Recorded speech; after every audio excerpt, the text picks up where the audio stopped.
Grignard reagent. What is Grignard reagent? Grignard reagent के बारे में आपने पढ़ा होगा या देखा होगा 12th के केमिस्ट्री में। Grignard reagent is nothing but, जब आप उसको देखते हो तो आपको पता चलता है कि it is RMgX। Okay, Grignard reagent के बहुत सारे एप्लीकेशंस है जो ऑर्गेनिक केमिस्ट्री में पाए जाते हैं, इसीलिए ये बहुत बेहतरीन और गज़ब का रिएजेंट है। Before we starting further we must have to know what is Grignard reagent. उसके पहले एक चीज़ आपको जानना बहुत नेसेसरी है कि ग्रिग्नार्ड रिएजेंट बनाया किसने। Grignard reagent was synthesized by Victor Grignard in 1900। उसके 12 साल के बाद उनको नोबेल प्राइज़ मिला। अभी इसका नोबेल प्राइज़ देने के पीछे बहुत बड़ा एप्लीकेशन, बहुत बड़ा पार्ट ये था कि इसका एप्लीकेशन हर चीज़ में आपको दिखाई देता है।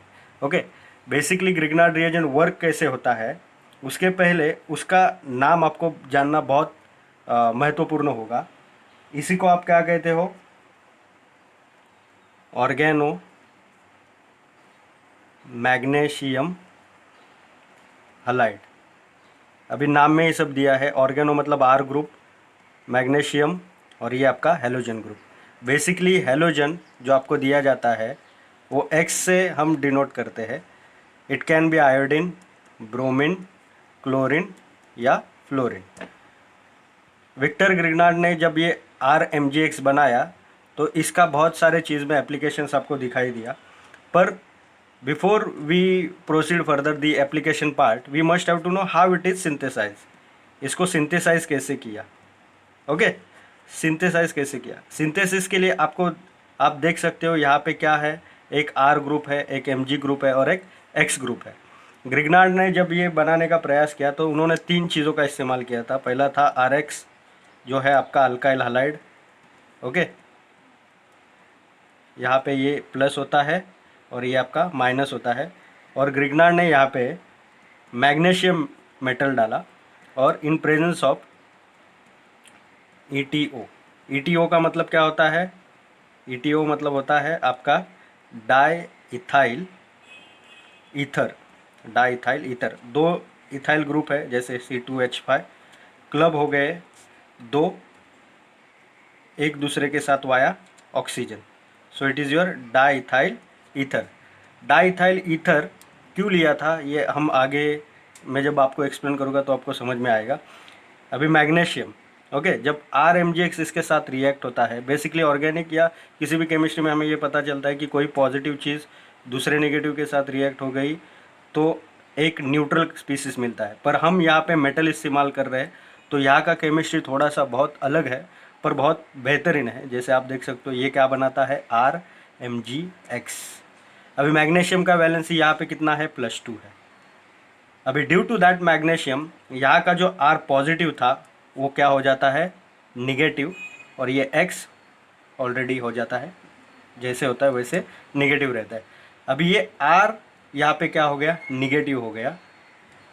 तो एक चीज़ आपको पता है या नहीं पता है वो मालूम नहीं, पर R जो पहले पॉजिटिव था उसका कन्वर्जन कहाँ पे हो रहा है, निगेटिव में हो रहा है। मतलब यहाँ पे R का जो पोलैरिटी था वो टोटली क्या हो गया, रिवर्स हो गया, या आप उसको कहोगे पॉजिटिव का नेगेटिव हो गया। इसी चीज़ को आप क्या कहते हो, अम्पोलंग।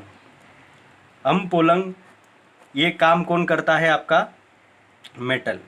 यहाँ पे मेटल क्या शो कर रहा है, अम्पोलंग कर रहा है किसका, प्लस R का, मतलब प्लस कार्बन का माइनस कार्बन में रूपांतरण कर रहा है। That is your Grignard reagent. अभी ग्रिग्नार्ड रिएजेंट तो हमने बनाया। अभी ये जो ग्रिग्नार्ड रिएजेंट है वो बन गया। जैसे मैग्नीशियम का वैलेंसी +2 था तो उन्होंने 2 अलग चीज़ों के साथ क्या किया, बॉन्ड बनाया और आपको R- X- और Mg+2 मिल गया। अभी ये इसका इस्तेमाल कहाँ पे होता है? अभी देखो जो कॉम्प्लेक्स हमने बनाया RMgX जो आपने बनाया वो कॉम्प्लेक्स को आपको क्या करना होता है, स्टेबलाइज करना होता है। वो कॉम्प्लेक्स को आपको क्या करना पड़ता है, स्टेबलाइज करना पड़ता है। अभी ये कॉम्प्लेक्स को स्टेबलाइज करने के लिए हम ये डाईइथाइल ईथर का इस्तेमाल करते हैं। क्या करते हैं, डाईइथाइल ईथर का इस्तेमाल करते हैं। बिकॉज ऑफ दैट आपका कॉम्प्लेक्स जो है वो क्या हो जाएगा, स्टेबलाइज हो जाएगा। Because of that your complex, this complex will stabilize. This complex is stabilize. Okay, आप ऐसा नहीं है कि आप ईथर का इस्तेमाल करने के बाद दूसरे किसी सबस्ट्रेट का इस्तेमाल नहीं कर सकते, हम कर सकते, पर उससे क्या होगा, रिएक्शन हाईली एक्सप्लोजिव हो जाएगा जब आप कोई भी पोलर सॉल्वेंट का इस्तेमाल करोगे। बेसिकली ईथर आपका नॉन पोलर सॉल्वेंट है, ईथर आपका क्या है, नॉन पोलर सॉल्वेंट है। आप इसका इस्तेमाल करते हो तो इससे आपको ये पता चलता है कि ये कॉम्प्लेक्स को क्या करवा रहा है, स्टेबलाइज करवा रहा है। कौन, आपका ईथर, डाइथाइल ईथर।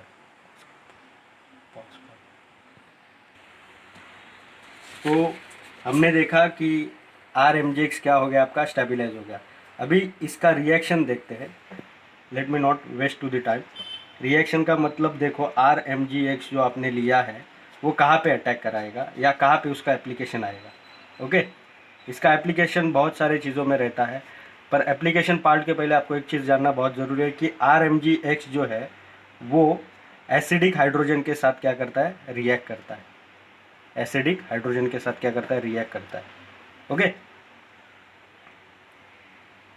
जैसे आप देख सकते हो अभी, से फॉर एग्जांपल अगर मैं RMgX वाटर के साथ रिएक्ट करवा रहा हूँ यहाँ पे, अभी आप बोलोगे वाटर तो एसिडिक होता नहीं है, पर वाटर का जो pK वैल्यू होता है वो कितना होता है, 15.7।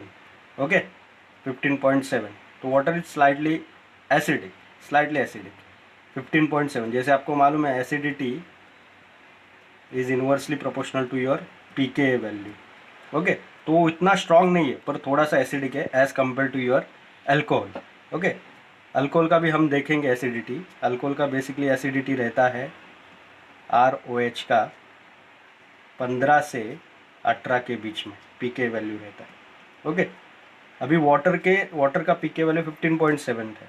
अभी होता क्या है, ये माइनस, ये प्लस और ये माइनस, ये आपको मालूम है, ये होता है प्लस, ये होता है माइनस। अभी ये R का अटैक कहाँ पे होगा, इसके ऊपर होगा। ओके, अभी ये हाइड्रोजन जो है इसी को आप क्या कहते हो, एसिडिक हाइड्रोजन। एसिडिक हाइड्रोजन का मतलब यही रहता है, एक हाइड्रोजन या जो हाइड्रोजन किससे अटैच हो,